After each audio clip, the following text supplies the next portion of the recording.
God damn it, there's so many plants inside my radio. I used to be bad at plants. I used to forget to water them, but now my radio's overgrown? Oh, the irony. You'd find it in the Bible. Hello, is anyone out there? ¿Qué? Yo no hablo español. Wait, hold on, let me put on the subtitles. Hello, is anyone out there in English? Oh, okay. Okay, I can speak English sometimes. When you on a Tuesday, maybe? On a Tuesday. Between 4 and 3 p.m. Around that time. Hello everyone. Welcome back to Before Extinction, the podcast for artists, by artists, right before the end of the world. Today, I'm on with Agnes. Agnes? Hello, my name's Agnes. I'm Joseph's friend from uni. We've met. How long we've met? How long has always met? Well, I started having nightmares ever since I was 6. And that might have been the first time we officially met. But the first time we actually exchanged names. Oh my god. Would have been 3 years ago. 3 years ago. But 3 years folks, ago. Agnes is much more than that. Agnes is a creative, is an animator, is an adventurer, I'd say, and is responsible for the horrors that plague us. Agnes, you travelled here from Australia to Brazil with a passion for the arts. What drew you to Australia, and what are you hoping to bring from Brazil with your animations? Okay. Long story short, I came to Australia because English is my second language. Coming from Latin America, a lot of people think it was Spanish. I speak Spanish. However, it's my third language, and I learned it because of my best friends when I was younger. My first language is Brazilian Portuguese.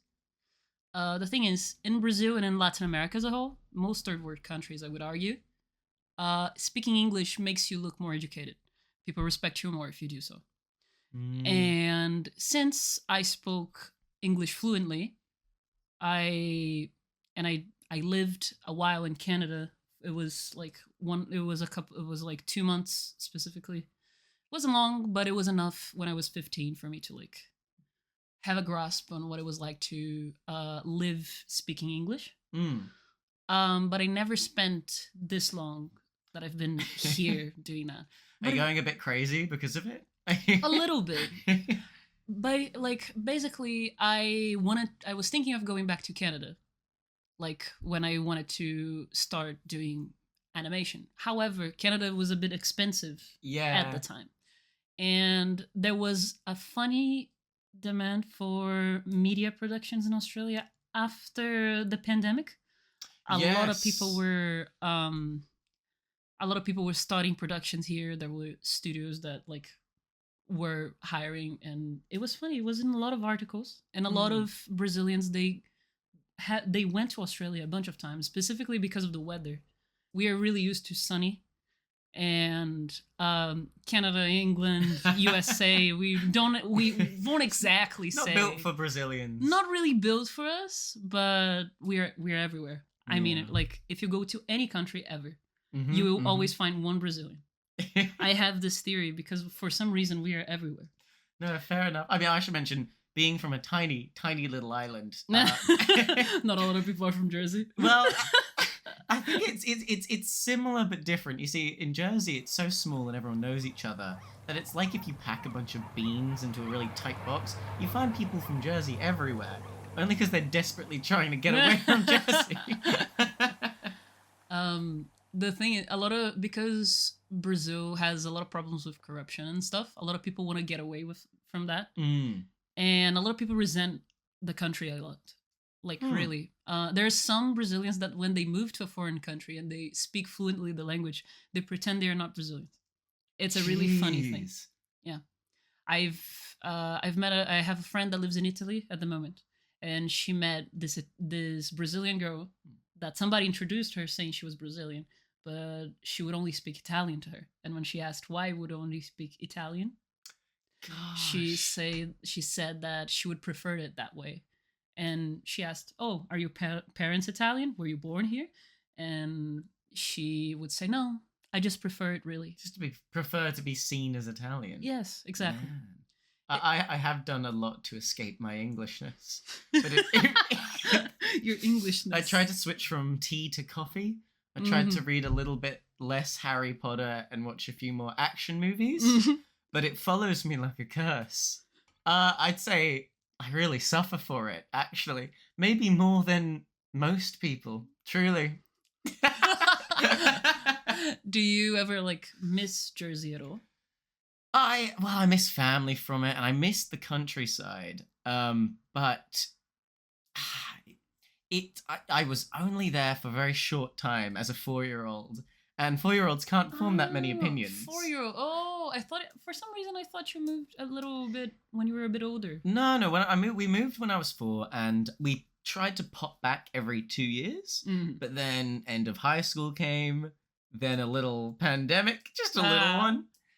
Then university, and so I managed to finally, after 6 years, get back last year, and it was lovely seeing the family, lovely seeing the beautiful countryside, but it's a tiny island owned by the UK, so in terms of job prospects or Limiting. really any future, it's a place where you'd go to retire, but not where you'd seek yes career choices. There isn't really, unless you're super into cows and milk production, which I can't say I am. I get it, but I'll tell you I get it because Brazil is a big country. However, there are very few jobs that they survive the economic situation over there. So if you are a doctor, an engineer, or a lawyer, your family will be really proud of you. If you're anything else but those things, you're kind of like a bit fucked. Yeah, the big three. Yeah, like specifically those ones. However, like being an artist, specifically in Brazil, pretty bad. Yeah. Because I guess because of very conservative parents. Because it's funny enough, Brazil is not really seen as very conservative, but it is. It is a very. They have a lot of traditional values. They have a very evangelic, like. Evangelical Christian. Yes. Interesting. A very Protestant situation going on over there, because the Congress, for an example, a huge chunk of them, they're all evangelicals, and a lot of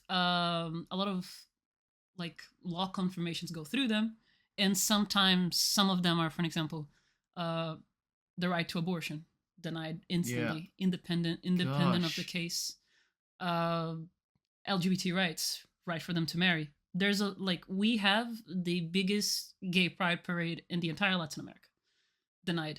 Denied. But it's not even a conversation. Like, it is a conversation because we have one trans Congress member. Hell yeah. Yeah. She's cool, but the thing is, she's only one, and a huge chunk of them, they're all evangelical Christians and very conservative. So it's really hard.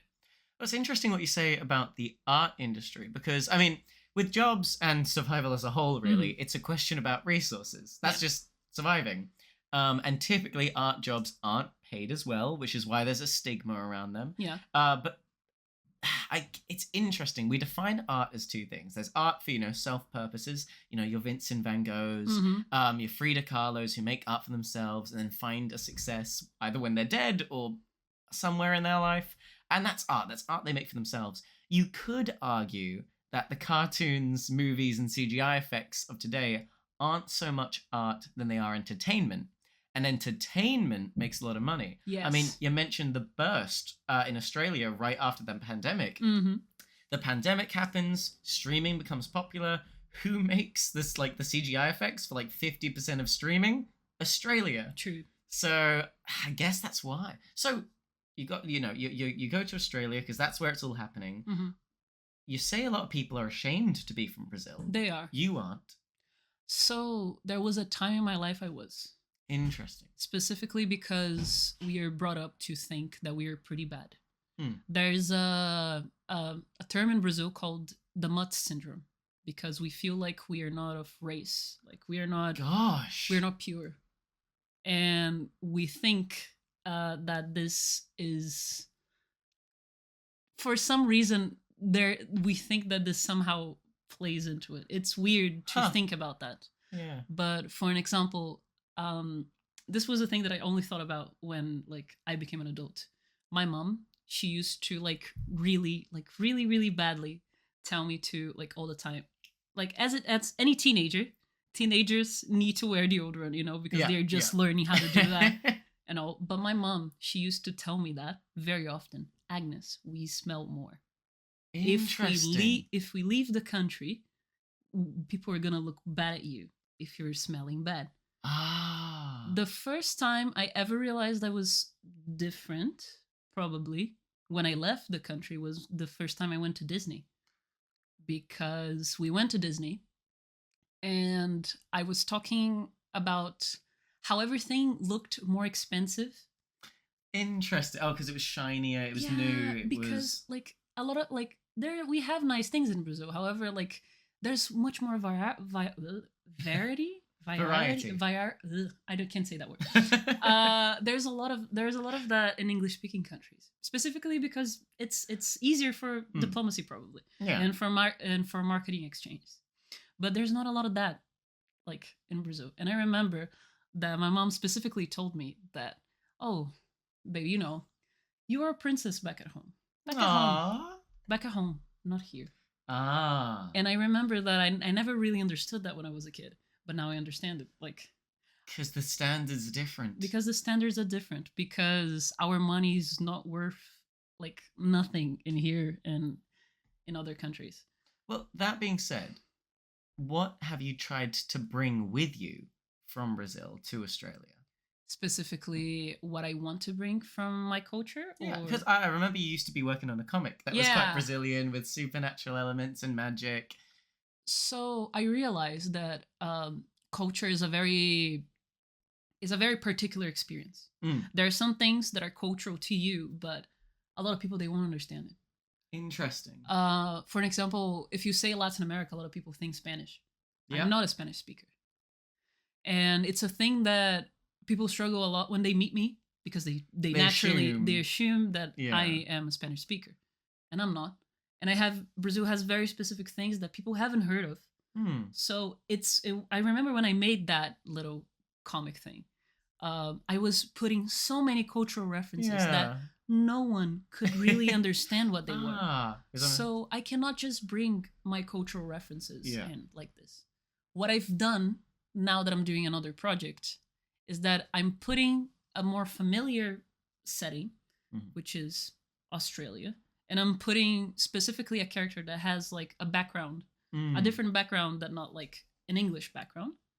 They are not Brazilian because I feel like it's a hard thing to grasp. Like, it's a hat on a hat. It's a new context. If you put an American character in an American story, it's just a character in a story. You have heard, for an example, like Americans that have Italian descendancy. They sound a certain way. They have a certain brand. It adds a context. How many times have you heard like a Brazilian Portuguese accent in your life? Yeah.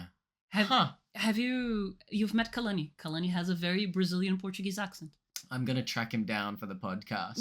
He's done some great work. He is working like as a social media in an acai company, and he's making a documentary. No way. Yes. God damn. He's going well. Kalani. I add small references in my projects to Brazil sometimes. I have one side character that she doesn't talk, but she has one line that is Portuguese. But she doesn't talk a lot. She's a capybara, and she wears a little top of the Brazilian flag on it. Oh, very good. But for an example, the main character, he has a very like familiar, a very familiar thing, which is he is half Australian, he's half Italian, and he has a nonna that appears in the story. But but nonnas are like a global patrimony. Yeah, everyone's had some type of grandma. Yes. So a nonna is only slightly different to the Western idea of Yeah, but like everyone like seen, for an example, like has the idea of what an Italian grandma sounds or like acts like. Yeah.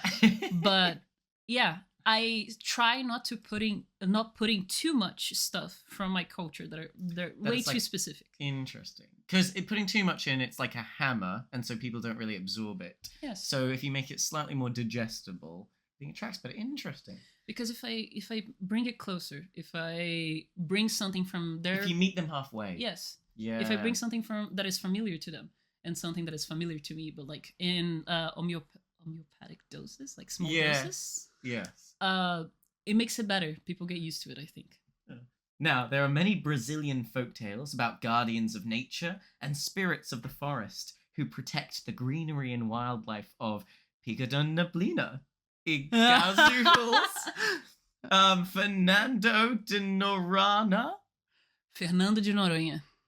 and more. Now, Agnes, I don't want to name names, but someone might have carried over a few of these figures and creatures from Brazilian folklore to Australia when she moved over. Tisk tisk. Oh.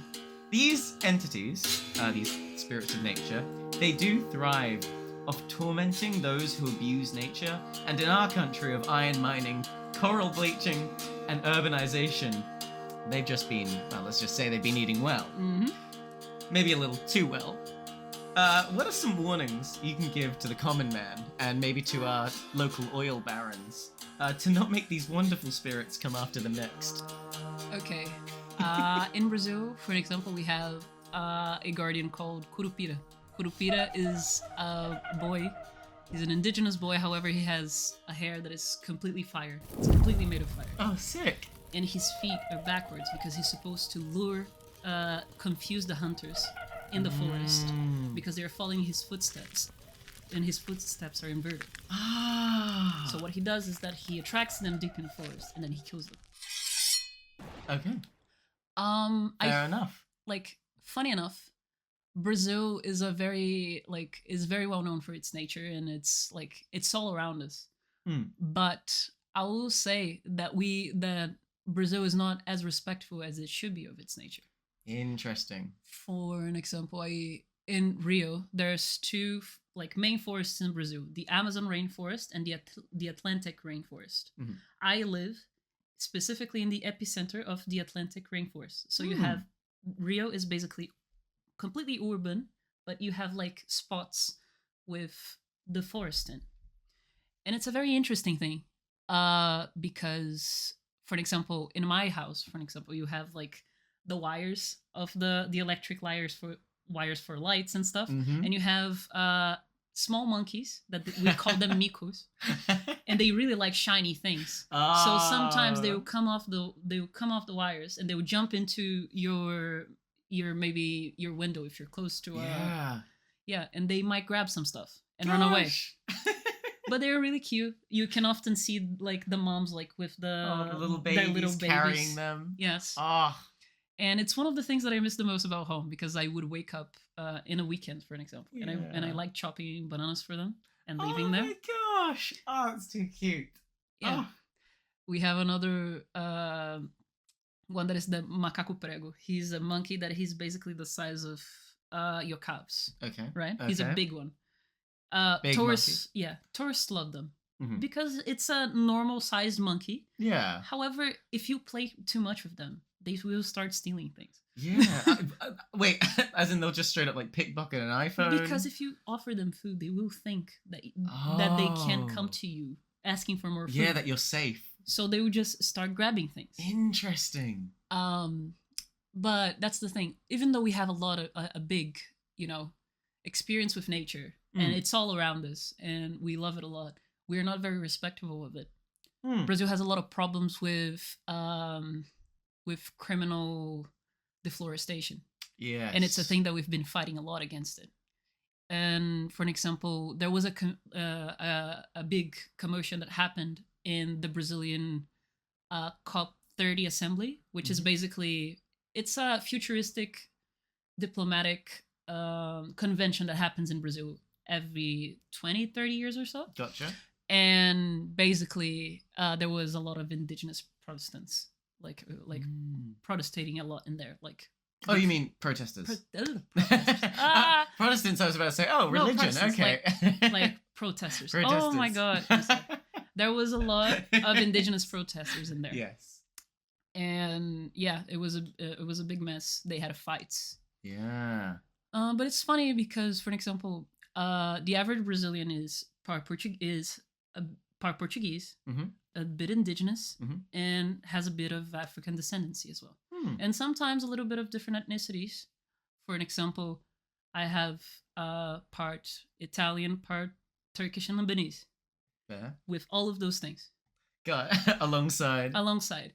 Um, and like we have half Germans in Brazil as well, Mhm. with all of those things.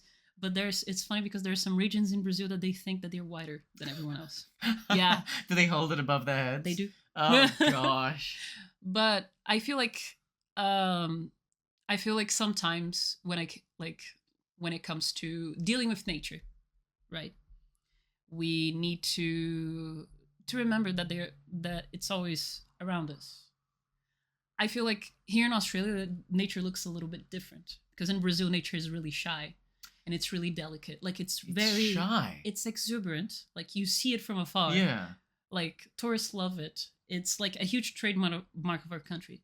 But the animals, they're really shy. They keep reserved, as opposed to Australia, where you've Yeah. got the cockatoos, loud, the bin chickens. the bin chickens, kookaburra. It's So all loud. I feel like you guys have a concept of nature which is something more aggressive. Interesting. Than definitely with our spiders and our snakes. Yes. Yeah. So I feel like what you deem as nature, like Yes. generally, is something that is like wholesome and beautiful and Yeah. shiny and like foreigner usually. Yes. But your Gotcha. nature is a different type of nature. Yeah. So you don't hold it up to that pedestal. You view it as like an inconvenience. For an example, I get it that the bean chickens are annoying and they smell a little bit. They used to have a beautiful name, the ibis. Yeah, That used to be an Egyptian god. Was Yeah. the bin chicken? He's been demoted. Exactly.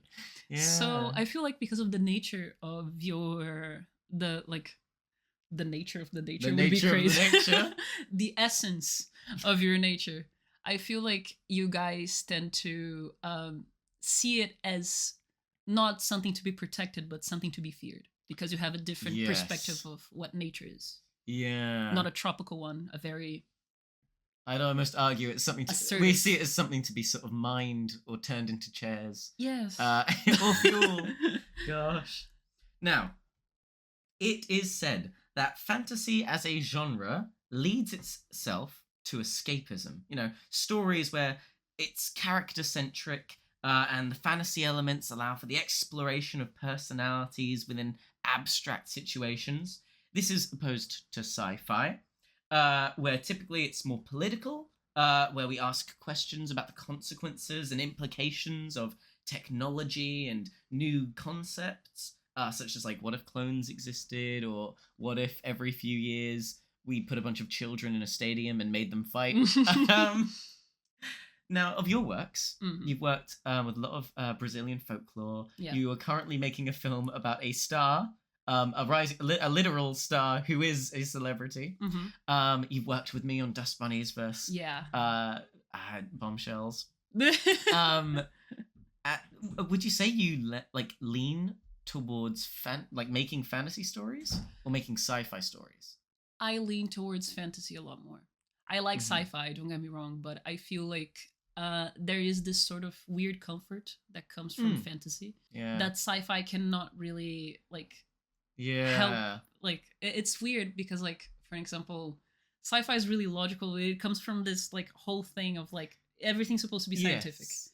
You have very unrealistic, for an example, technically according to laws of physics and stuff, if there is any sort of foreign extraterrestrial life around, we won't be able to see it because it'd be light years away. Yeah, exactly. But in sci-fi, you see all of those living together in a society. So Chewbacca, R2D2. So that's a bit different, and that's very interesting. But I feel like it's colder. Sci-fi is way colder than what, for example, fantasy is.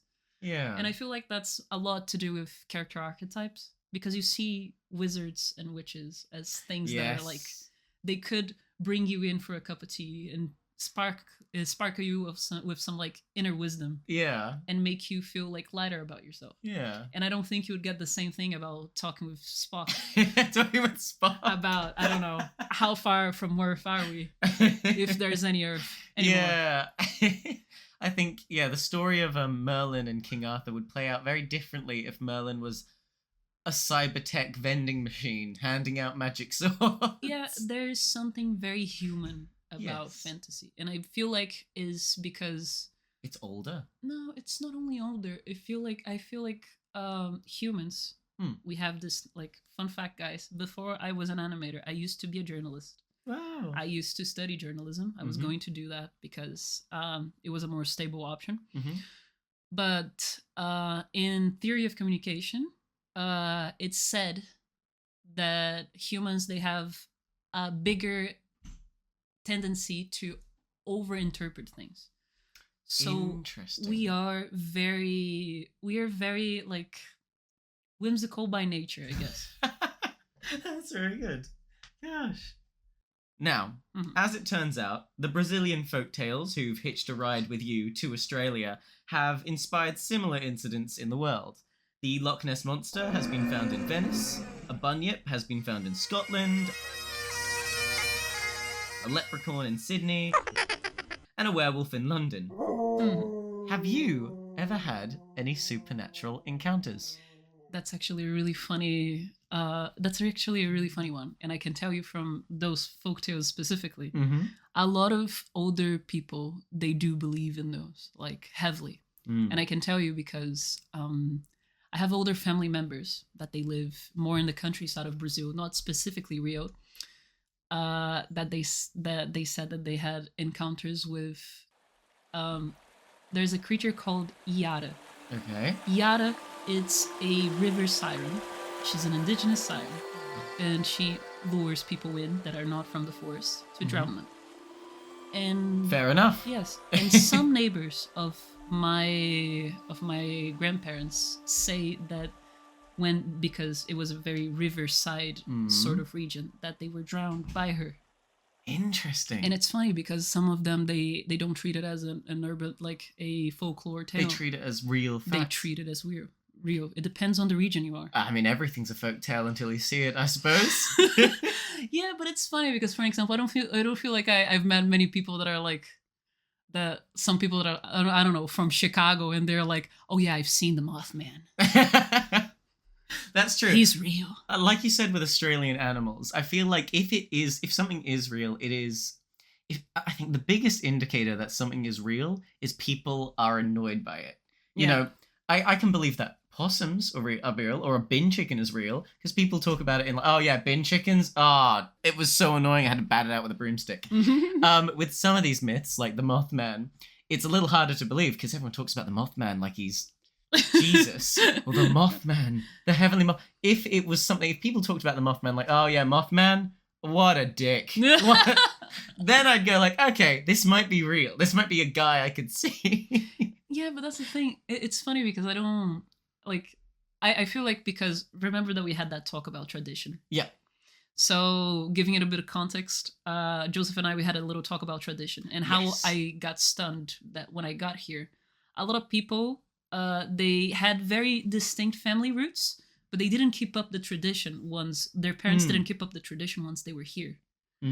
And I always thought that was a very funny thing because I was raised in a very like not traditional environment, but there was a lot of things that my mom would tell me that they were passed down. Yeah, that would pass down.